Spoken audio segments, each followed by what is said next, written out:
Cairane, vem pra cá, olha, atenção, hein? Família faz apelo à justiça para julgamento de jovem preso suspeito de matar a namorada. Beatriz Caroline tinha 26 anos de idade quando foi vítima do Boa Noite Cinderela. Depois teve o corpo queimado e jogado em um terreno no Cabo de Santo Agostinho. O suspeito era namorado dela. A gente mostrou esse caso aqui no Cidade e agora a gente vai ao vivo com a repórter Fábia Raposo, que está com a família de Beatriz. Boa noite para você, Fábia. Como é que está a família nesse momento? Muita atenção, expectativa. Boa noite para você, Fábia. Vai lá, você está ao vivo no Cidade. Oi, André, boa noite para você, boa noite a todos que nos assistem. A família está muito sofrida, né, André? São anos de sofrimento, quase 3 anos já à espera de justiça, à espera por esse julgamento, né? É um tempo de muito sofrimento depois da morte de Beatriz, uma morte muito violenta, né, onde toda a família sofreu. A Beatriz deixou 3 filhos pequenos, um menino e 2 meninas, todos bem pequenos, para você ter uma ideia. A caçula ainda não tinha nem 2 anos de idade, os outros todos em escadinha, pequenos.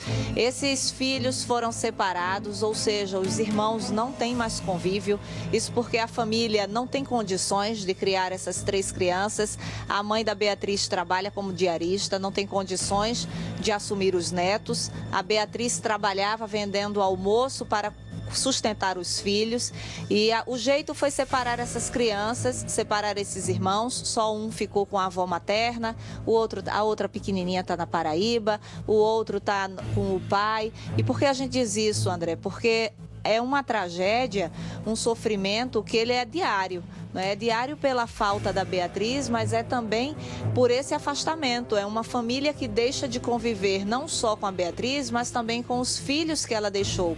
É uma avó que deixa de conviver com os netos e não porque não quer, mas porque não tem mais condições de ter esses netos perto. Então, é aquela história, quando morre uma pessoa, né, principalmente nessas condições, a Beatriz, quando morreu, ela não morreu sozinha.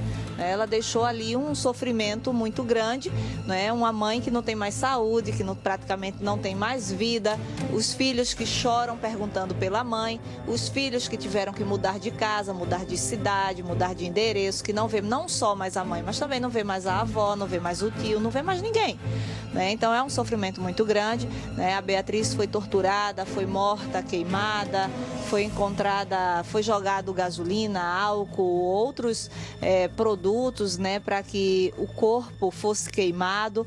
E o laudo, segundo diz a advogada, né, que acompanha esse caso, a advogada da família, o laudo apontou que inclusive a Beatriz foi queimada viva, morta, né, dessa forma, foi queimada viva, ou seja, muito sofrimento, uma menina de 26 anos. E tudo isso, André, a gente relembra aqui esse caso, porque estava grávida, estava em um relacionamento há cerca de 4 meses, a família nem tinha conhecimento desse relacionamento, só soube umas 2 semanas antes dela morrer.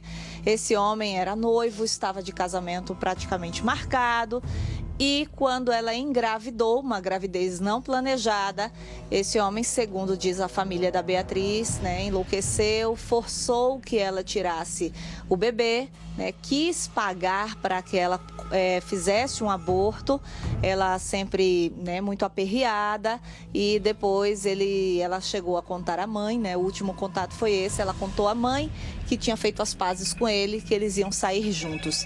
Infelizmente, nessa saída, a menina não voltou mais para casa. Eu vou conversar aqui com a dona Isabel, a mãe da Beatriz, né, a mulher que chora todos os dias, 3 anos quase de sofrimento, dona Isabel, e eu gostaria que a senhora contasse, né, dissesse a gente, ao André que está ali ouvindo, aos telespectadores, como é que tem sido essa espera, né, e esse sofrimento por esse julgamento ainda, né, não ter data, pelo menos a família ainda não ter um conhecimento dessa data. Boa noite.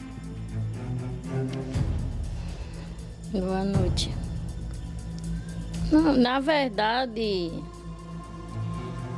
a pessoa fica esperando um negócio, sabe, que ele está preso. Mas ele não está preso, mas não foi julgado. Eu quero que ele seja julgado, que ele pague, bem pago, que ele fez com a minha filha, que ninguém merece morrer dessa forma. Entendeu? E a mãe diz Toda mãe sabe os filhos que tem, conhece os filhos. Minha filha não era bandida, entendeu? Ela trabalhava para sustentar as filhas dela.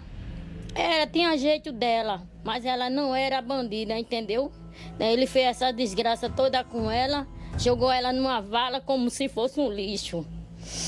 Então, eu não sei mais, eu não tenho mais direção de nada não, sabe? Só de ver a minha neta tudo separada. A outra fica pedindo pra... Liga pra avó de Rila pra gente conversar, vovó. Isso aí acaba com qualquer um, né? Não precisa dizer isso. Aí um diz... Entrega na mão de Deus. Eu quero saber que você quer ficar no meu lugar. Entendeu? Porque as pessoas, elas não entendem. Elas só querem dizer, falar. Não, por mais que ele seja julgado e tudo mais, eu sei que ela não vai votar. Mas eu tenho uma dívida com ela, que ele paga, que ele fez com ela, entendeu? Pra mim, ela ainda tá lá naquela vala esperando, porque ela não queria ficar naquele lugar. Eu tenho certeza que ela não queria ficar ali. Eu disse a ela... Deixa as meninas aqui comigo, eu venho logo. Se eu demorar, amanhã a senhora tira a roupa da máquina.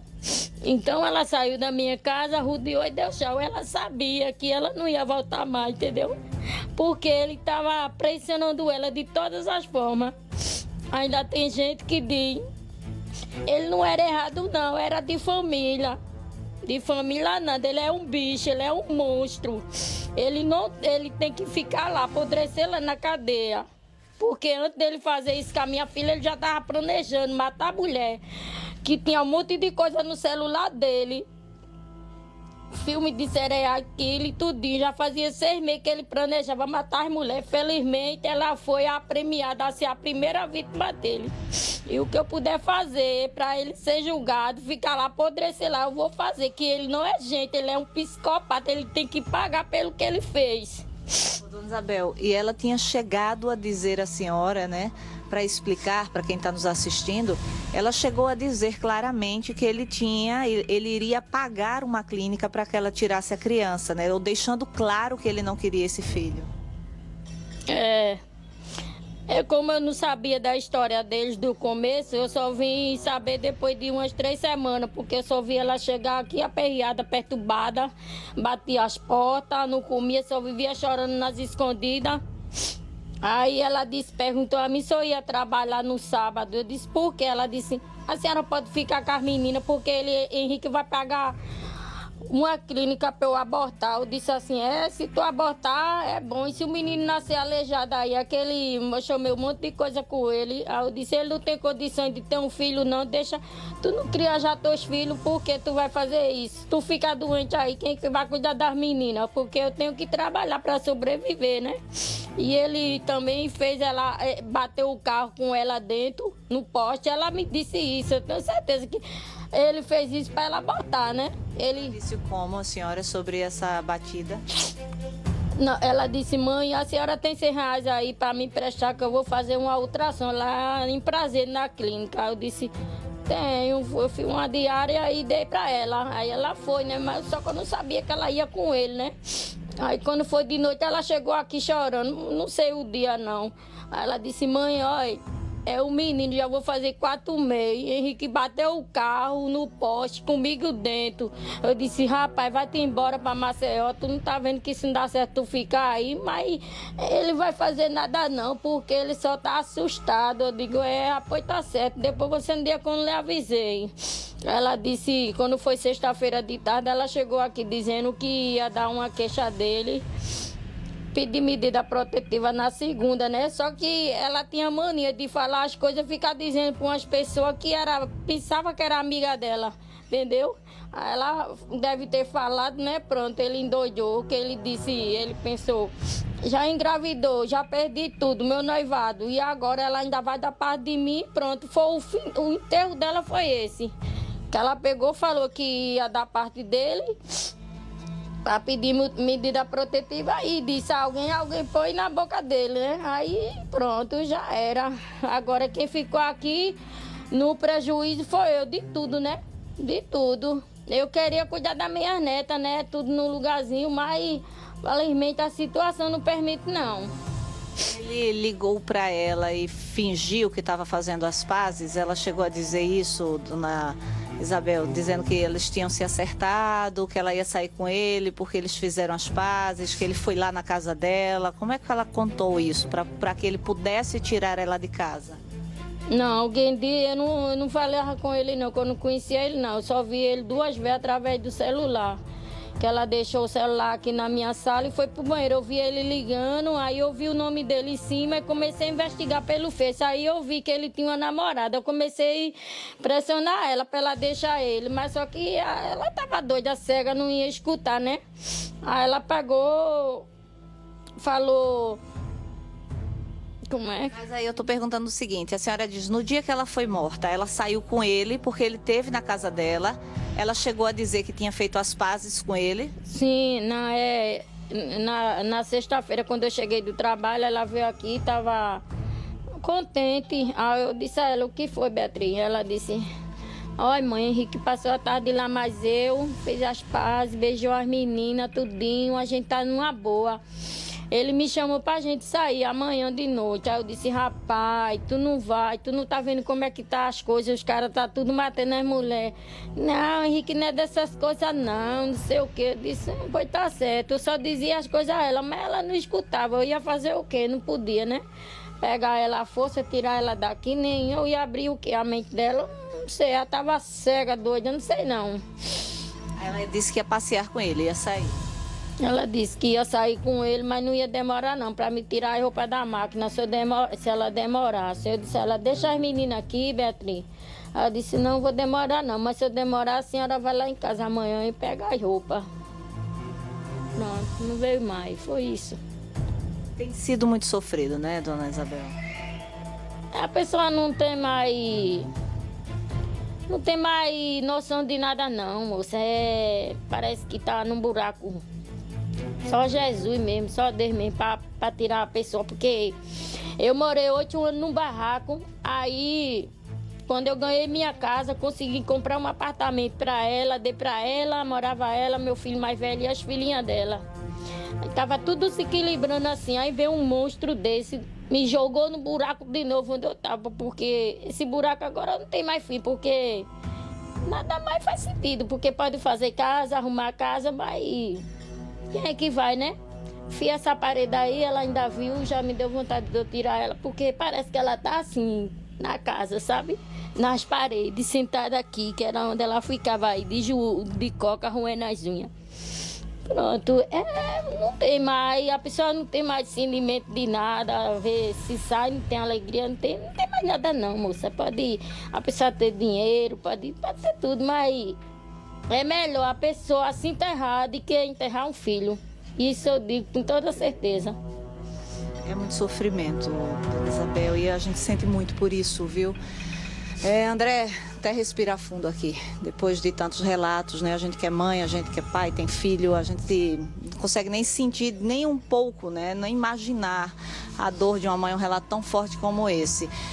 A Beatriz, viu, André, antes de sair, a advogada, né, da família, ela disse que, inclusive, ela mandou mensagens para as amigas nessa saída que ela deu e disse, ó, se eu não voltar, se eu não der sinal de vida, é porque alguma coisa aconteceu comigo e foi ele. Então, ela deixou as amigas alertadas e quando ela sumiu, realmente as pessoas já não tinham dúvidas do que tinha acontecido.